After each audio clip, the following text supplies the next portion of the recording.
you want to make sure that you're connecting with your audience. You want to make sure you're getting a point across. You want to make sure you're really getting something done up there. If you've ever been in that situation where you leave a speech or you leave a presentation at the end, you just think, wow, that's 45 minutes of my life I'll never get back. You know, that horrible feeling. So as a speaker, you want to make sure your audience doesn't get that feeling. And that means that you have to be very aware on stage of 3 V's. These are very basic things. They're things you probably are already aware of, already kind of think about a little bit, but probably don't spend as much time thinking about it as you really should. If you don't have an awareness of the 3 V's, you kind of go through your presentation, and when you finish, you think, that went okay. It was all right. I think it was good. And you talk to your audience, and the same reaction, like, that was good. That was okay. Yeah, you did something up there. Yeah. However, if you were bold enough and brave enough to tape it, that's an old expression, by the way. It used to be a thing called tape. You may not have heard of that. Excuse me. Video it, I believe is the expression today. Bold enough and brave enough to video it, and you watch the video, your reaction may be,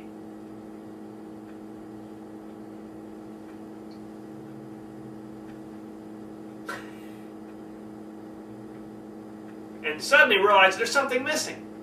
The challenge is you may not know what's missing. You know there's something not there, something not quite connecting, something not right, but what is it? Quite often, you're missing one of the 3 V's. They're so simple, they're so basic, they're so essential. And every speech you give has them. Every speech you give has the 3 V's, but the better you do those 3 V's, the better your overall speech will be. And then there's the first V. It's something that you may not be thinking about so much, but just kind of, well, every speech kind of has to have that one. That's kind of a gimme. And being aware of that V will start to transform, start to change. Then the second one and the third one, they all kind of build on each other a little bit. Get more into what that is in a little bit. But once you start to get it, once it starts to click, then everything gets better. And that's what happened with me. I wasn't really aware of the 3 V's or how they worked. I was introduced to this by a friend of mine. So I started working them. I started going through the process. I started thinking, you know, I just look better on stage. Somehow it turns it around. All that kind of like, what the heck am I doing up there becomes, okay, that works.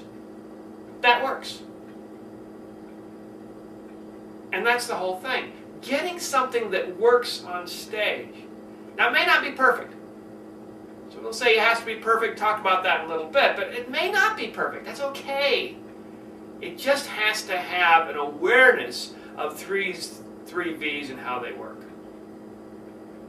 Have to be aware of them. And as you start to do more and more things in talking, more and more things in speaking, more like, hey, you know, come on, speak here, come on, speak there. Or you get that urge to speak, like, I really have got to speak. Maybe it's your business. Maybe it's at a protest event. Maybe it's something going on. You think you really have to speak and it really all counts.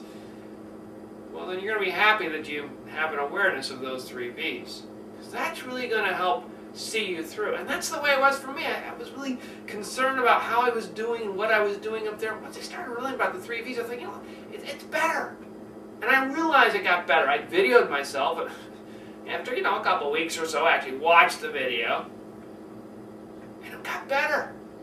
And better. And I started, wait a minute, I can improve this V. I can improve that V. I can look at that V. And all of a sudden, this whole mass of a talk became, I could easily break it down to simple chunks. Like, okay, let's just look at this V for a while. All right, let's look at this V. Okay, what about this V over here? How's that one going? And being aware of that and how that works just transformed my speaking. And it'll transform your speaking too. In the beginning was the first V. It's the most basic of all the V's. It's the one thing that people probably are the most aware of and the most focused on, because it's the most obvious. It's something that once you're going through it, you're really aware of it, and you're either really kind of freaked out about it, so you don't know quite what to do about that V, or you're comfortable with that V, and you start going, let's take a look at this, let's go drill down deeper, let's really get into this, let's really figure out what this whole thing is about. So this V you kind of get. You kind of get already, you really don't need to be introduced to it. However, there is a little bit more you can get out of it, because once you're consciously aware of that V and how that V works, that V really is the basis of all your talking. And that V is simply your verbal. Your verbal. In other words, it's your words. Your words. As a speaker, all you really have are your words. You go up there and you talk for however long it is. You just keep talking and talking. That's fine. Great.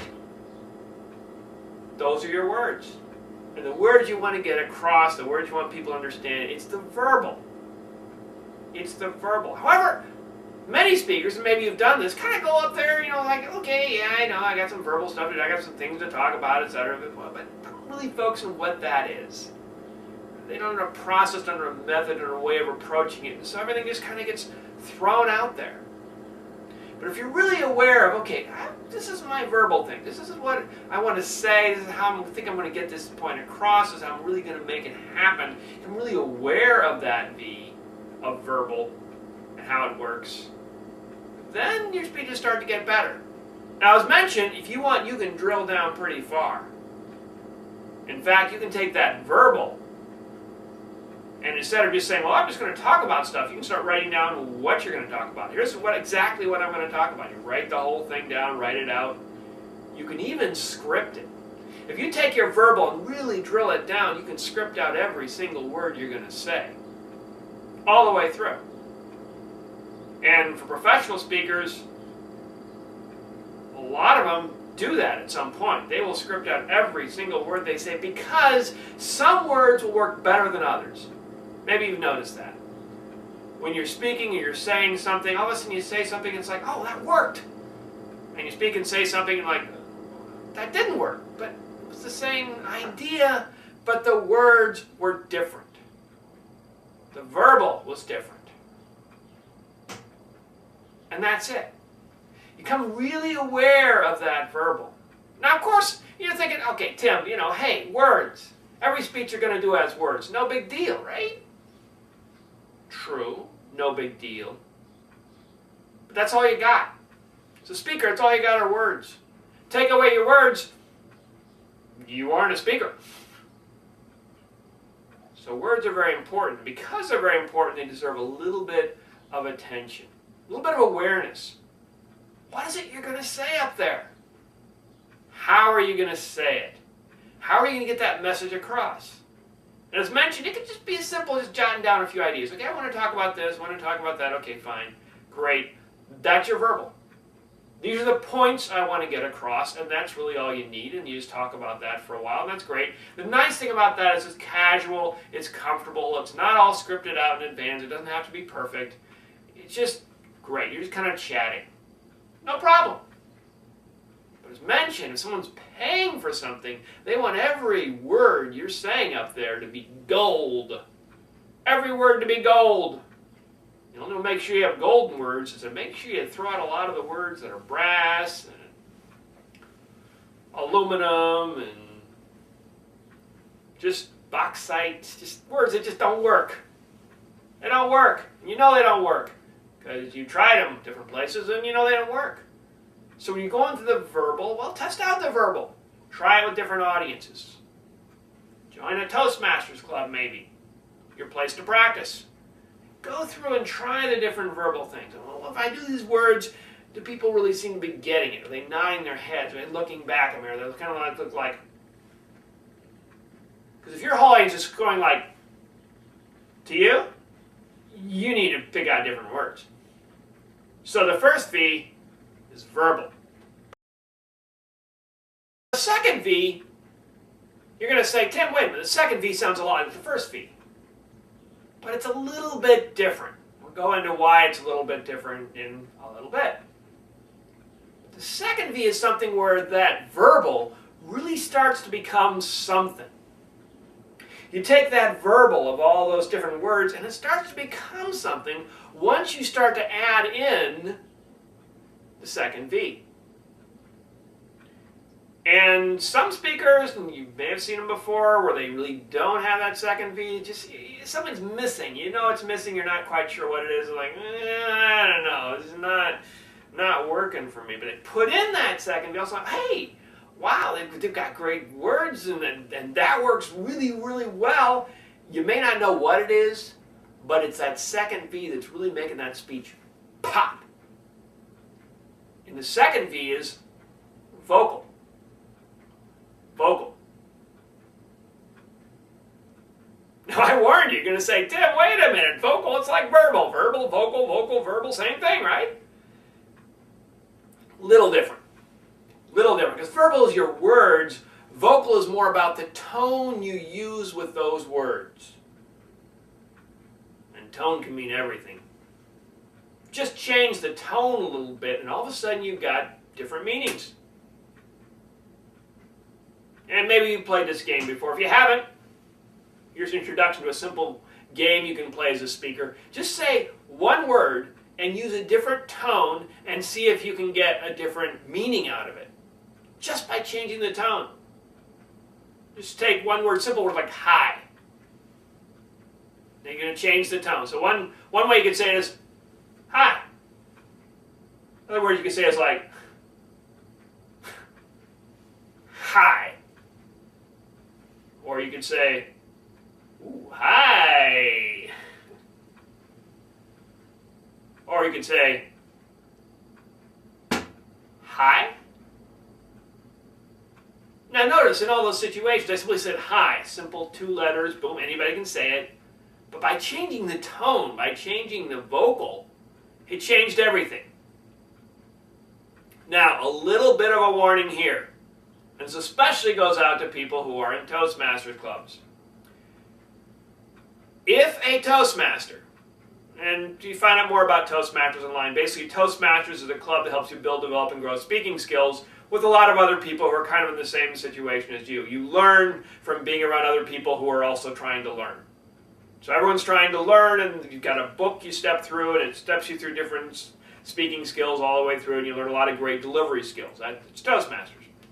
Here's the thing about Toastmasters I've discovered in years of being a Toastmaster. And that is that if a Toastmaster is doing an evaluation, by the way, Toastmasters evaluate speeches, so a great place to practice and learn about speaking. If a Toastmaster in an evaluation doesn't know what to say, they'll say one of 2 things. And one of the things they'll say is, you need more vocal variety. Now, if you're not a Toastmaster, you don't know what that means. If you're in Toastmasters, you know quite often that's an indication of you need to have your voice sound more different. And Toastmasters doesn't really care how different it is. So vocal variety quite often is translated to things like, I'm shouting now! I'm whispering now. I'm shouting now! I'm whispering now. Now very seldom in any speech will you need to shout and then whisper suddenly. Since you don't do that in speeches, it's an easy thing for any Toastmaster. I don't know what you're doing, what you're doing wrong. Okay, I got to say something to improve on. I'll mention vocal variety. Well, throw that out right now. Vocal does not mean vocal variety. You don't have to sound like a crazy person, then a crazy person, and a crazy person, then you sound schizo. You don't want to do that. All vocal means is your tone. You can have a conversational tone. You can have a talking tone. You can take a tone, slight tone as you go into different characters. It's the tone of your speech. So if you're a Toastmaster, put away the side of loud and soft and screaming and forget about that. Just talk like a normal person. Have a nice conversational tone, and that'll work. Vocal. Have a nice conversational tone. It's the second V of vocal. So far, covered verbal, the words you use, and vocal, the tone you use. There's one more missing V. And unfortunately, it's one of the most abused V's there is out there. It's a V that people, that they hear about, they just go crazy. Particularly in Toastmasters, and we get to that in a little bit. But it's a really important V, as long as it's not abused. And as you start to become more aware of this V and how it works, then you start to become really more aware of, and you see the value of going through and videoing your speeches. Because the third, final V is about the visual. The visual. And visual simply means is how do you look on stage? That's all it is. How do you look on stage? Now again, getting back to Toastmasters briefly. As I mentioned, there are two things Toastmasters will often say if they're evaluating you and they don't know what to say. One I mentioned is vocal variety. Meaning you should sound like some sort of schizophrenic maniac and you didn't sound like that on stage, so it's not enough. Again, don't sound like a schizophrenic maniac. It's fine, just have a conversational tone. That's all the vocal variety you really need to have. The second thing they often will say is, you could have moved around on stage more. You've been in Toastmasters, maybe you've heard that. And that's actually a good sign. It means they can't think of really anything else to say about your speech, so they just say, move around on stage more. Now granted, if you move around on stage more, it does create an interesting visual effect. The problem is if you just keep on moving around on stage back and forth, pretty soon it looks like you need to go to the bathroom. Not an effect, by the way, you want to have your audience thinking, oh, that guy needs to go to the John.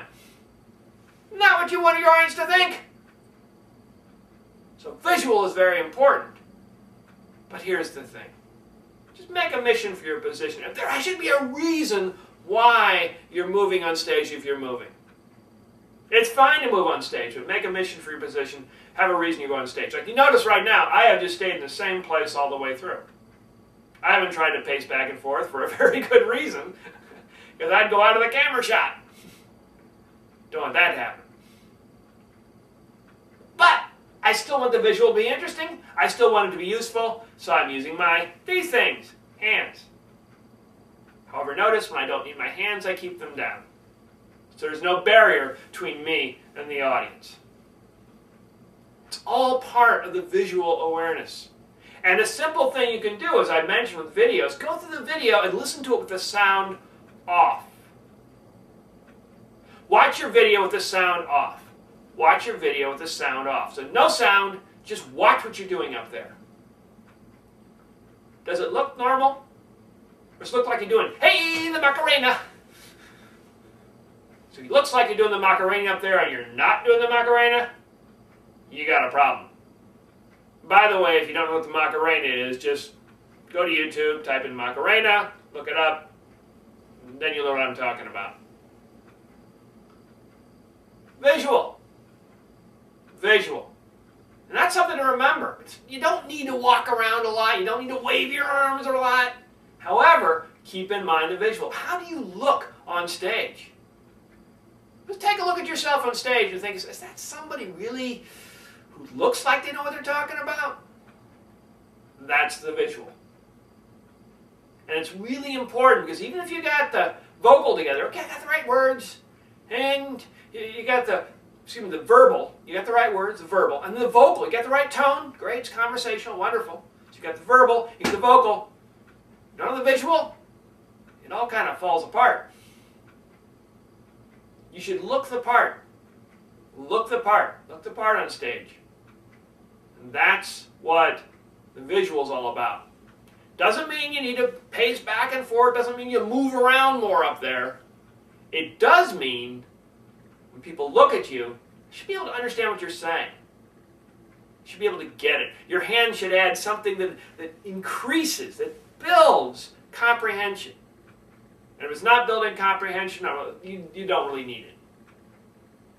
So that's the third V of visual.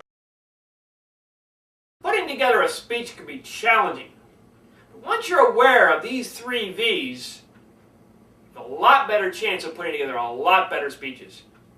First, and most basically, is the verbal. The verbal. What are the words you're using? What are the words you're using up there?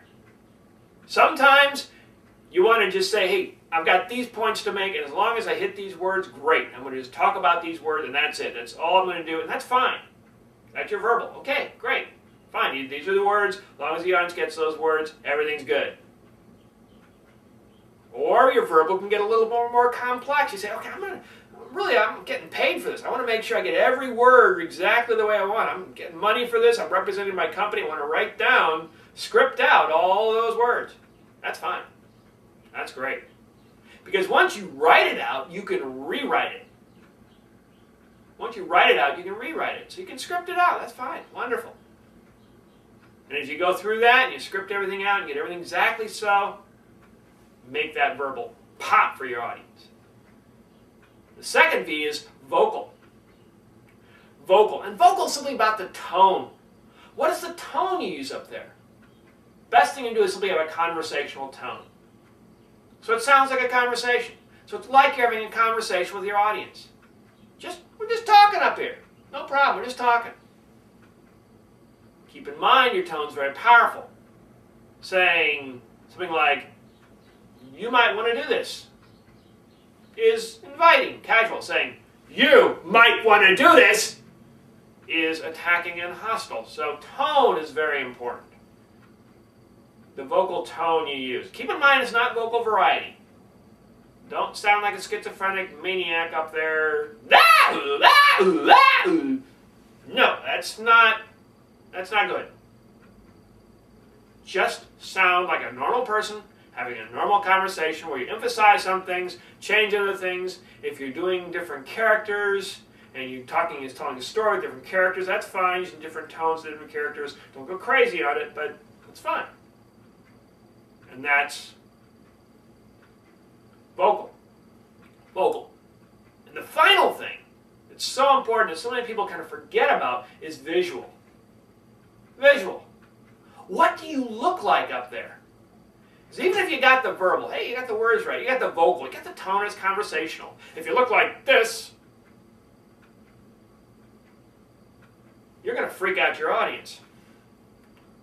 If your whole thing is like this up there, your audience is going to think like, is he okay? Is he having a conniption? I'm getting kind of nervous here.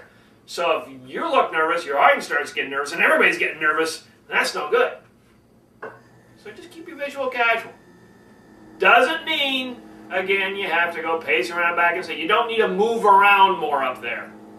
If anybody tells you you need to move around more up there, ask them, why do I need to move around? What's so big a deal about moving around?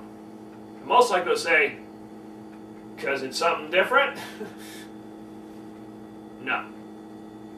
Make a mission for your position. Have a reason for where you are on stage. If you don't need to move around, fine not to move. But do consider your visual. How do you look? Certainly, how do you look in terms of being prepared, being comfortable, being at ease up there? But also, just how do you look? Do you look like a speaker? Do you look like you know what you're talking about? Do you look like somebody that they can trust?